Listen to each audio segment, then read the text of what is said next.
Alright guys, you saw the steak, you saw the salt, and you saw the flames. You might be wondering, but we're gonna make the best ribeye steak that you can ever make. Let's get down to it.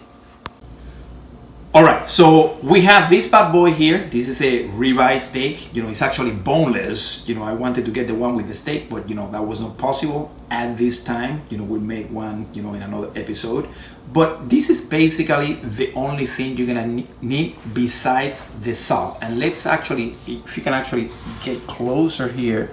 So this salt, guys, is thick sea salt. This is salt that it's actually lighter in flavor, but it actually tastes better, and it's actually better for the steak as it seals the outer coat and it prevents the juices from draining the steak. And the way we're gonna make this steak is going to be the way they make it in northern Spain, in Asturias and the País Vasco.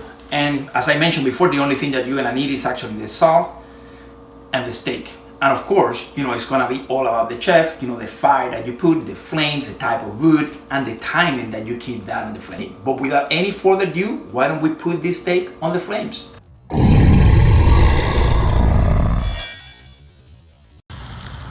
All right, now that the steak is in, we're gonna wait like about 4 minutes or so at high temperature, making sure that it doesn't burn, but the steak is thick enough to withstand that. And then you see that I haven't put any salt yet, and the reason for that is you don't want to put the salt in the beginning. Let it seal, and then you will see how I put the salt on it.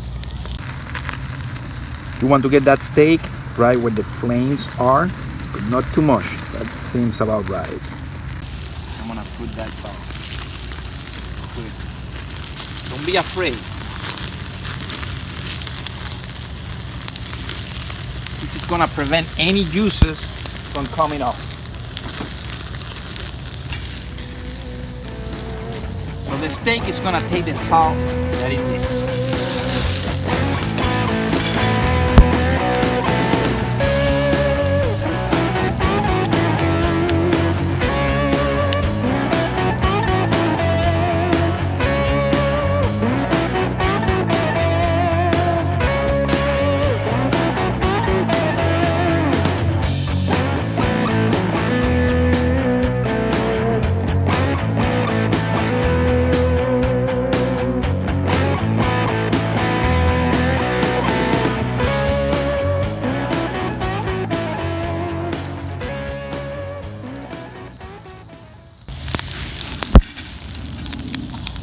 Now we turn it, and then we do the same thing. So we're gonna seal this side to make sure that all juices stay in the middle of the steak.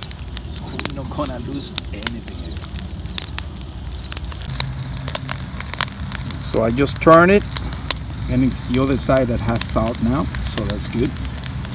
And then we just need to wait, a couple of minutes here, and then we'll be ready to serve.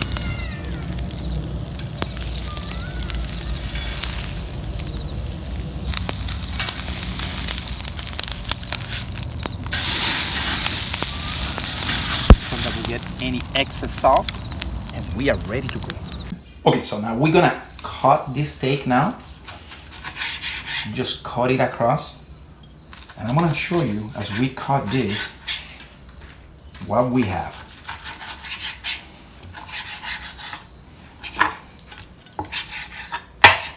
The ribeye is notorious for having a lot of fat, but that's actually good.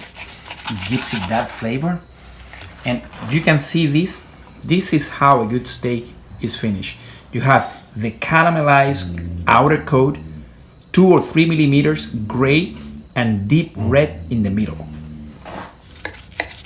That means that all the juices are in there. And then we're gonna present this right here for whoever is going to eat it. Denoting the deep red there.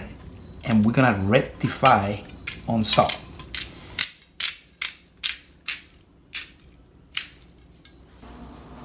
Alright guys, we knocked this out with just the steak, sea salt, and the flames. And one point I want to make here is, you saw how simple this is. And let me get this out of the way, because I want to make a point here. People eat their steaks the way they want to. However, if we start putting too much stuff on a top quality cut like ribeye, it could take away the actual flavor of the steak.